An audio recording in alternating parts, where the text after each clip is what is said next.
When and how the annihilation of our universe takes place. Reference Srimad Bhagavatam 12.4 summary.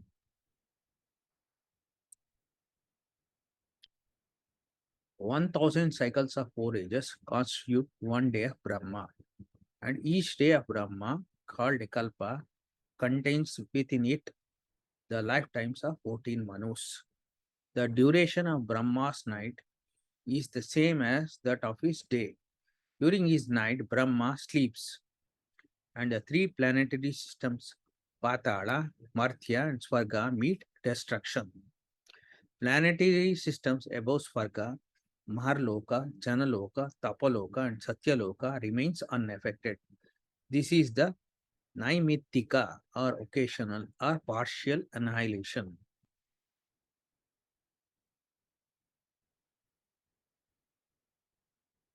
How the partial annihilation takes place is explained here.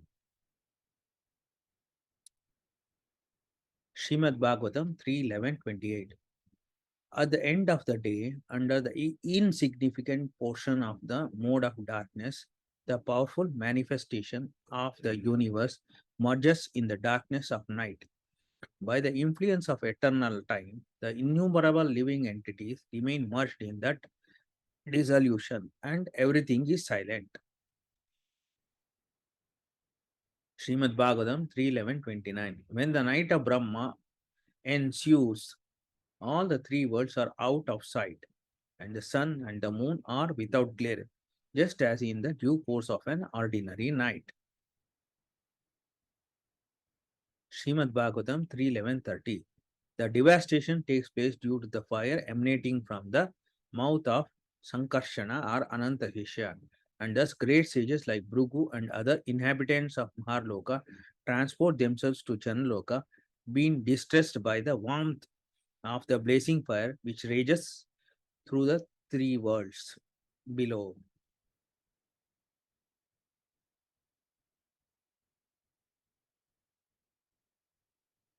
Here you can see our universe.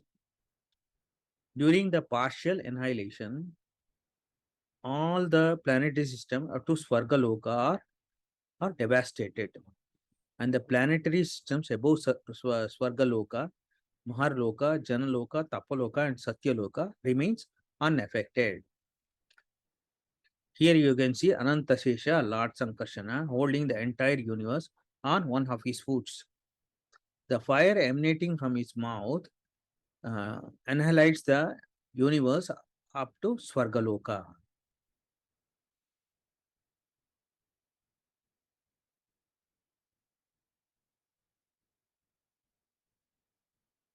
Srimad Bhagavatam 3:11-31. At the beginning of the devastation, all the seas overflow and the hurricane winds blow very violently. Thus, the waves of seas become ferocious, and in no time, at all the three worlds are full of water. When Brahma's lifespan of 100 years is finished, there occurs the Prakritika or total material annihilation of the entire universe. How the total annihilation takes place is explained here. Srimad Bhagavatam 12:4-7. As annihilation approaches, O king, there will be no rain upon the earth for 100 years.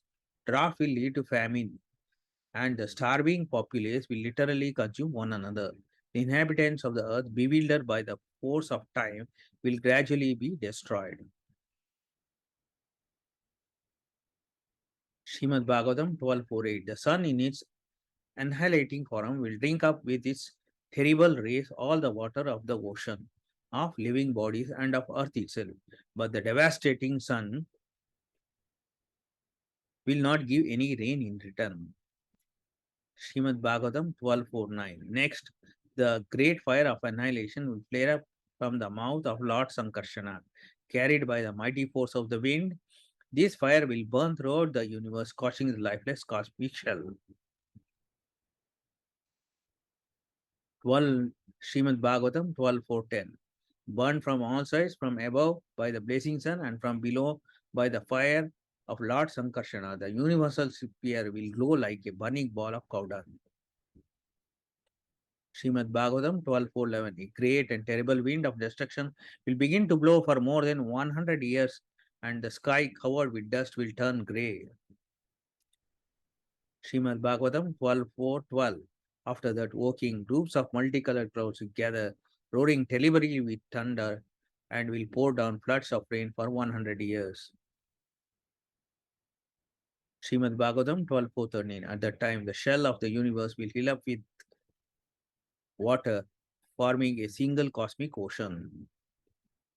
Srimad Bhagavatam 12.4.14. As the entire universe is flooded, the water will rob the earth of its unique quality of fragrance, and the element earth, deprived of its distinguishing quality, will be dissolved.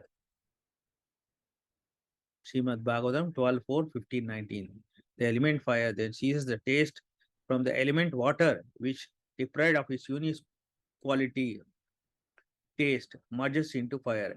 Air seizes the form inherent in fire, and then fire, deprived of form, merges into air. The element either sees the quality of air, namely touch, and that air enters into ether. Then walking false ego in ignorance sees a sound, the quality of ether, after which ether merges into false ego. False ego in the mode of passion takes hold of the senses, and false ego in the mode of goodness observes the demigod. Then total Mahat Tattva seizes false ego along with its various functions, and that Mahat Tattva is seized by three basic forces of nature: goodness, passion, and ignorance. My dear King Parikshit,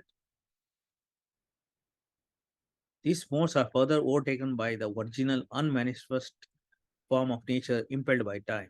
That unmanifest nature is not subject to six kinds of transformation caused by the influence of time. Rather, it has no beginning and no end. It is unmanifest, eternal, and infallible cause of creation. Srimad Bhagavatam 12.4.2021. In the unmanifest stage of material nature called Pradhana, there is no expression of words, no mind, no manifestation of the subtle elements beginning from the Mahat, nor there are the modes of goodness, passion, and ignorance. There is no life air or intelligence, nor any senses or demigod. There is no definite arrangement of planetary system, nor are there present the different stages of consciousness, sleep, wakefulness, and deep sleep. There is no ether, water, earth, air, fire, or sun. The situation is just like that of complete sleep or of voidness. Indeed, it is indescribable.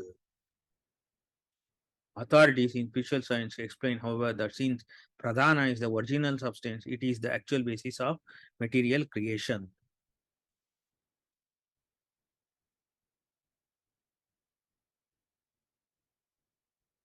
Srimad Bhagavatam 12.4.22. This is the annihilation called prakritika, during which the energies belonging to the Supreme Person and his unmanifest material nature, disassembled by the force of time, are deprived of their potencies and merged together totally. This is the end.